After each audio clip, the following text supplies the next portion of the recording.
حضرت ابن جوزی رحمه الله فرمایي زبردست عالم دی د دنیا. په بغداد کې یو مؤذن دی اذان کوي، اذان 40 کاله یې اذان کړی دی، 40 کاله. ګوري په خپل ګریوان کې به ګوري چې د الله سبیره نی، الله ته سمیدل نی، زړه عقیده سمه نی، په لمنځو سړی نه خلاصېږي، په روژو سړی نه خلاصېږي. عقیده سمه غواړي، پوچه مفکوره د الله نه ده خوښه، پوچه عقیده د الله نه ده خوښه. دغه سړی چې په بغداد کې مؤذن دی اذان کوي، 40 کاله یې په مسجد کې اذان کړی دی، صالح نومیږي، نوم یې صالح دی، نیک بزرګ سړی هم. د کلي خلک ټول عقیده پر لري چې دا ښه سړی دی.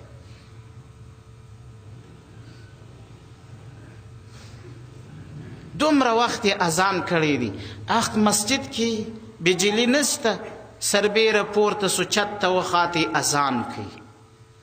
شاوخوا د عیسایانو و نصرانیانو کورونه دي.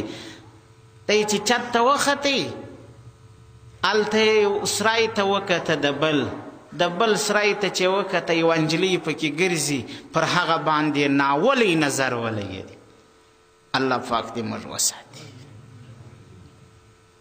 الله پاک هم سړی په یو عمل راټینګوي، ځان ته یې رسوي.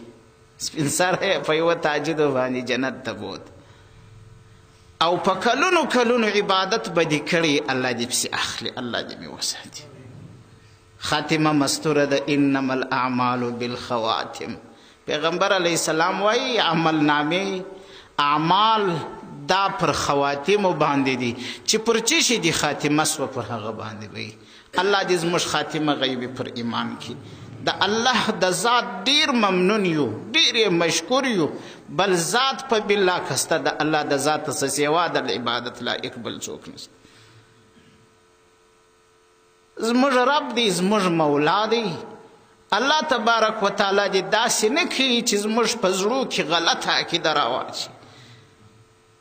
الله پاک دې موږ د دا دین څخه نه پسې اخلي. دا اسلام یو معزز دین دی. الله موږ ته عزت د اسلام په وجه راکړی دی. چې اسلام نه، د اسلام دین نه، د الله کتاب نه، ژوند سړی څکي. چې لمونځ نه، روژه نه، د الله تعالی عبادت نه، د الله تعالی بندګي نه، داسې ژوند سړی څکي، هېڅ خوند نه کوي. ژوند د الله تعالی په بندګي کې خوند کوي. په هغه زنانه نجلۍ باندې چې نظر ولګېدی، صالح د اذان کولو وروسته راشوه سو، د هغه نجلۍ کور دروازه یې وټکول. نجلۍ ورته راله، دروازه یې ورخلاصه، دروازه چې ورخلاصه کړه، د نجلۍ پر سینه باندې حمله وکړه. ورته یې دا څه کوې؟ مسلمانان خو دا کارونه نه کوي، دا خو د بېدینو خلکو کار دی، دا خو د بې مذهبه خلکو کار دی.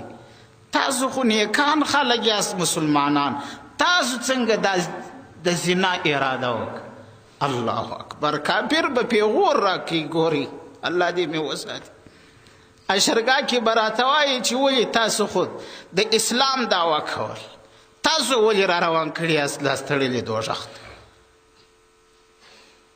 موږ خو که وایي دوزخ ته بیایي، خو کفر مې کاوی، هغه فحاشي و عریاني مې غوښته. تاسو خو مسلمانان واست، تاسو ولې روان یاست؟ الله دې داسې حال نه راولي چې کفار به موږ ته پیغور راکړي.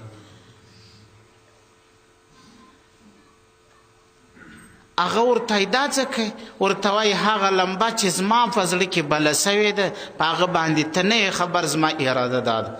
هغه زنانه ورته وایي، هغه نجلۍ ورته وایي چې ګوره ته مؤذن وې، 40 کاله دې په دې مسجد کې اذان کړی دی، د الله څخه وبېرېږه، دا کار مه کوه.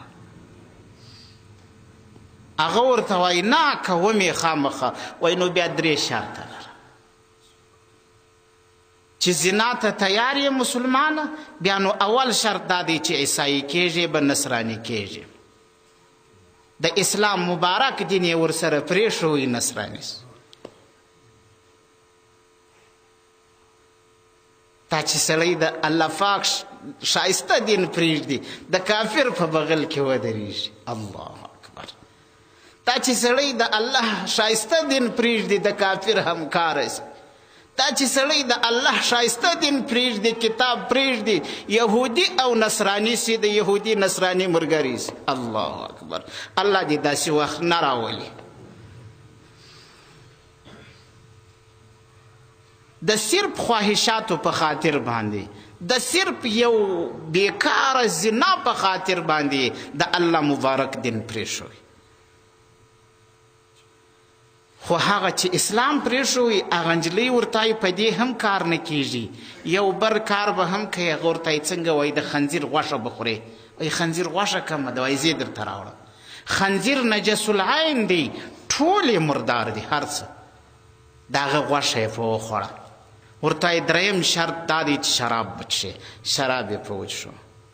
هغه نجلۍ ورته وایي د شراب څښلو وایي ورک سه، رنگ دی الله خراب که، الله دی تباه که. سته دومره سست مزاج بد عقیدې زما د دې یو کار دپاره دی، هم اسلام پرېښوی، هم د شراب وڅښو، هم د خنزیر غوښه وخوړه، د یو زنا په خاطر باندې. ځه ورک سه.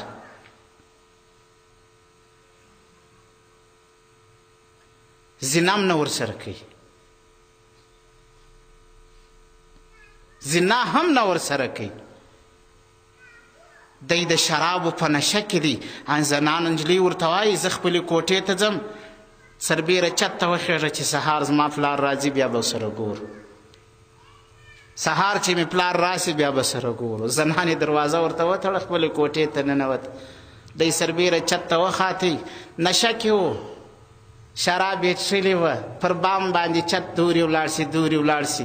د سپېدو ټیم چې د هغه د سهار د لمر ختو ټیم چې رانږدې سو در چت را ایله سو مړ سو. بې ایمانه د دنیا څخه ولاړ. 40 کاله اذان کولو سره الله ابدي دوزخي جوړ کړي. الله اکبر. د 40 کاله موزنتوب سره د مسلمانۍ سره د لمنځو ابدي دوزخي الله جوړ کړي. الله پاک دې مې وساتي. داسې حال دی الله په موږ نه ویني، داسې حال دی الله په موږ نه راولي. زموږ په نفس قریب دی الله نه راولي. الله دې په نفس مسلمان نه راولي. الله تبارک وتعالی دې موږ د غلامۍ نه وساتي. الله رب العزت دې موږ د کفارو د همکارۍ نه وساتي. الله دې موږ د کفارو د شناخت نه وساتي.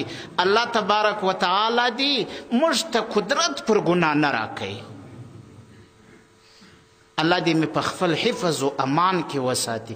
څونه مسلمانان چې په تکلیف وي الله دې په استراحت کې. څونه مسلمانان چې در جور در ظلم و ستم لاندې دي الله دې په خپله فریاد واوري. الله رب العزت دې د هغه ټولو مسلمانانو حافظ و ناصر و غاور سي چې د الله د دین خدمت کوي. الله تبارک وتعالی دې موږ و تاسو زموږ و ستاسو مور فلار د حشرګاه میدان ته په سپین مخ کې راولي. الله تعالی دې مې د رسول الله د مبارکو لاسونه د حوض کوثر اوبه نصیب کړي. واخر دعوانا